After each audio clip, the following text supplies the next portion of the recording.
Hello. Well, I'm so happy you're able to join us in this Bible study. We're actually studying the Gospel of John, and we're with Dr. John Paulin, and I'm very happy and excited because he has this unique ability to make Bible study very interesting, and we're going to find out in a few minutes. Dr. Paulin, welcome again. Thank you. It's good to be with you always, Davey. Okay, today we're going to be talking about the wedding in Cana. And by the way, if you have a Bible, you can turn to John chapter 2, and we're going to be studying verses 1 through 11. Now, Dr. Paulin, I'm very excited about this because, again, we're talking about a wedding. And I say this because in this topic, I look towards the future, for me personally. Whereas I don't know how excited that is to you. Maybe you look towards the past. Maybe you look. This future thing. Does that mean? See, I don't. We're still meeting each other. Are you married? I'm at this point, no. No. No. So maybe that's Seriously? why I'm excited about this. Okay. I was just talking to a young lady the other day, and she was saying, all the good ones are taken. Now I know she's wrong. Well, thank you. Appreciate that. Well, all right. So for you, you're looking forward to this idea of a wedding and what it means. I am. I am. And I think that as I read this passage, because I read it earlier, I found out something very interesting, that this couple, whoever it was, they decided to invite Jesus to their wedding. Mm-hmm.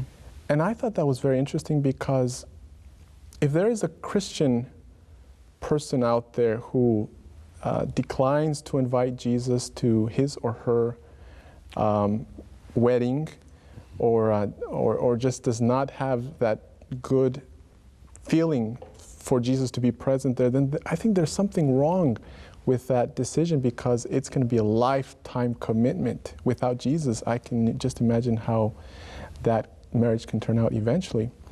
But so you're planning to invite Jesus to your wedding? I do plan, because I think he will be the one who will bring us together, and so I think it's good to. He should be the first one to be invited. And there's a young lady somewhere, maybe even watching this program, who loves Jesus as much as you do, and could potentially be part of that. Well, I don't know if that's prophecy. I don't want to put you on the spot, but here you are. So you are putting me on the spot. Okay. So you embarrass well.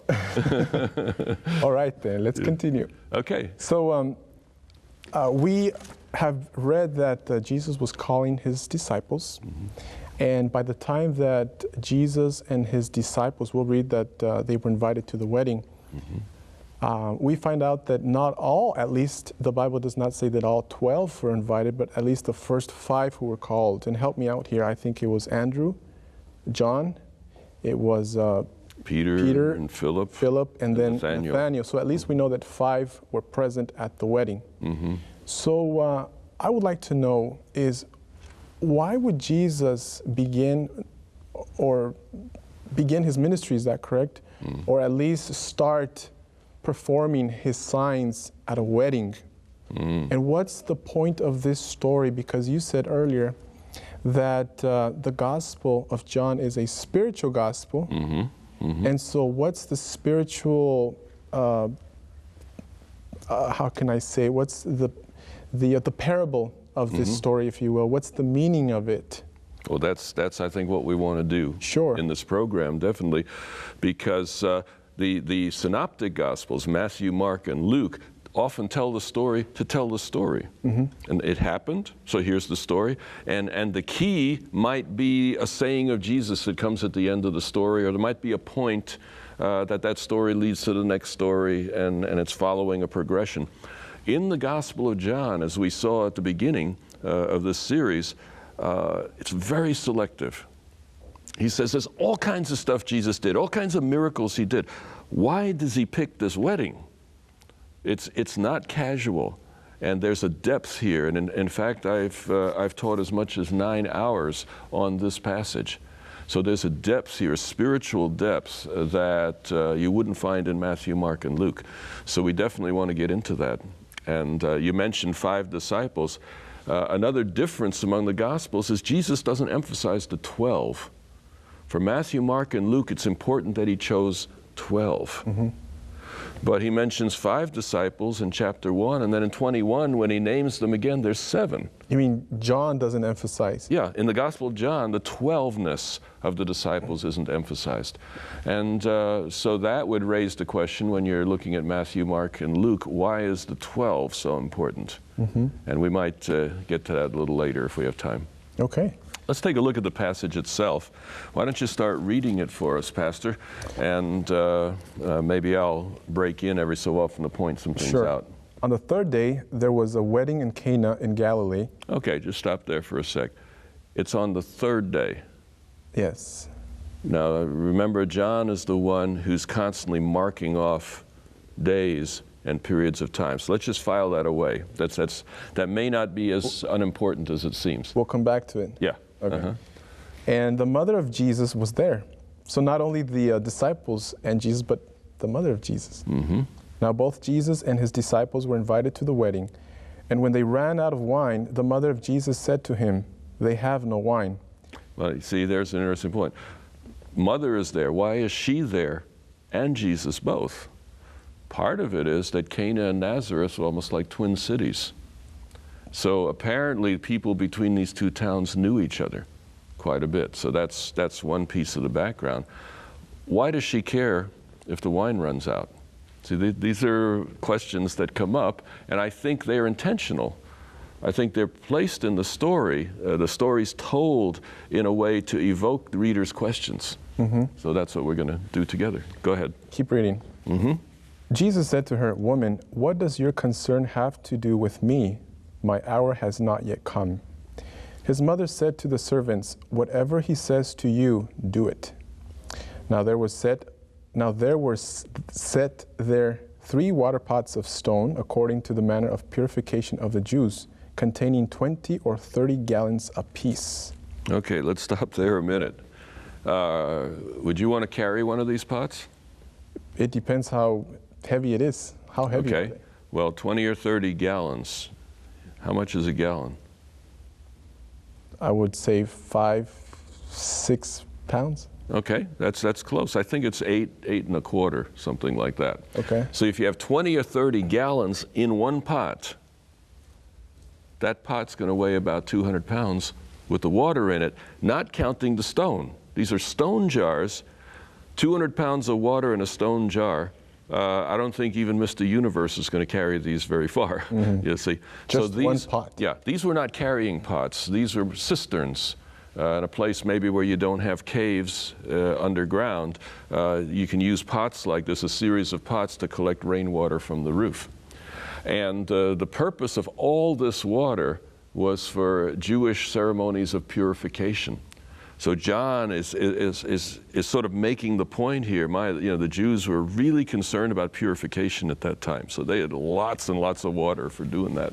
And so rather than bringing the pots over to the person, you would have to bring the person over to the pots and get the Not too practical to bring the pots over. Right. So when Jesus says fill the pots, he's not having them come by him and, engaging each pot. The pots are probably outside the house, and he's telling them to go out there and do this task. Okay. Verse 8 says, "And he said to them, draw some out now and take it to the master of the feast." Actually, I skipped verse 7. Yeah, I was thinking that. Jesus said to them, "Fill the water pots with water." And they filled them up to the brim. And he said to them, "Draw some out now and take it to the master of the feast." And they took it. When the master of the feast had tasted the water that was made wine and did not know where it came from, but from the servants who had drawn the water knew, the master of the feast called the bridegroom. And he said to him, "Every man at the beginning sets out the good wine, and when the guests have well drunk, then the inferior. You have kept the good wine until now." We should probably note a couple of things there. First of all, Jesus doesn't touch the water. And remember, we talked about that in an earlier program, that in the Gospel of John, when he does his miracles, he doesn't touch it. The pots are outside. He tells them, go and fill those pots. and then draw out some and take it to the master of the feast. Master of the feast would be like a caterer or a wedding planner in today's context. So we can ask the question, you know, what's going on here? Why is it so surprising to the master of the feast that this water is pretty good? And it tells us that he did not know where the wine came from. Mm-hmm. So these are all little details. When you think of this, the story is a real story. It really took place, but for John, he emphasizes things in the story that serve his theological purpose, and that's what we want to get to before we're done. Now, you said in a different program that the gospel of John is a spiritual one. Mm-hmm. My question is, what is the purpose of Jesus performing this miracle where the water is turned into wine compared to other miracles where he heals someone either physically, spiritually, emotionally? Mm-hmm. There's some benefit to mankind. Right. Where in this case, it almost seems like he is performing a miracle for the sake of service, mm-hmm. for pleasing the guests in this case. So I don't know what's the connection then, the spiritual of this miracle? Well, you know, the other three don't mention the story at all. Matthew, Mark, and Luke don't mention the story of the wedding at Cana, perhaps for that very reason, that it doesn't have an obvious spiritual purpose. But John's not afraid to put something in here that doesn't have an obvious spiritual purpose, because the whole story is going to have a spiritual purpose. And in this particular story are a number of details that when you go a little bit deeper, let me just give you an example. Turning water into wine. Is there any Old Testament story that sounds a little bit like that? As a story of transforming water? I can think of the time in Egypt, the water turning to blood. Yeah. Is that? Yeah. Okay. Moses turns water into blood. Can you think of any other? You're going to have to help me out here. Do you remember Elisha? Okay. He comes to Jericho, and the water in Jericho is messed up. It's poisonous. They can't drink it, and it's really hurting the community because there's not a whole lot of options there. And so he sprinkles some salt in the spring, and it turns the water sweet. So it's a transformation miracle again, from salty water to sweet water. You know, Jericho's by the Dead Sea, so there's a lot of salty water around there, and to have sweet water coming out. By the way, I've drunk from that well in Jericho, and the water is very good. It's still sweet? Yes. Oh yeah, it's sweet. I'm still here. That was 20 years ago, so yeah, the poisonous water is gone. So you have these two transformation miracles, and one part of the story, you see, when you go deeper, one part of this might be, perhaps it's hinting that the Exodus story and the Elisha story may somehow be important in the Gospel of John.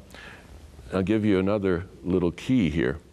Joshua and Elisha mean the same thing.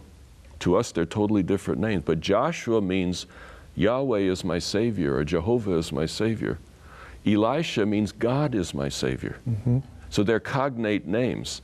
They're two different names that mean the same thing. So those two are tied together by their very names in the Old Testament already. So this story is told in a way to bring those two stories to mind. Okay. We are going to continue then and pick up where we left up. Friends, stay with us. After this break, we are studying the wedding at Cana.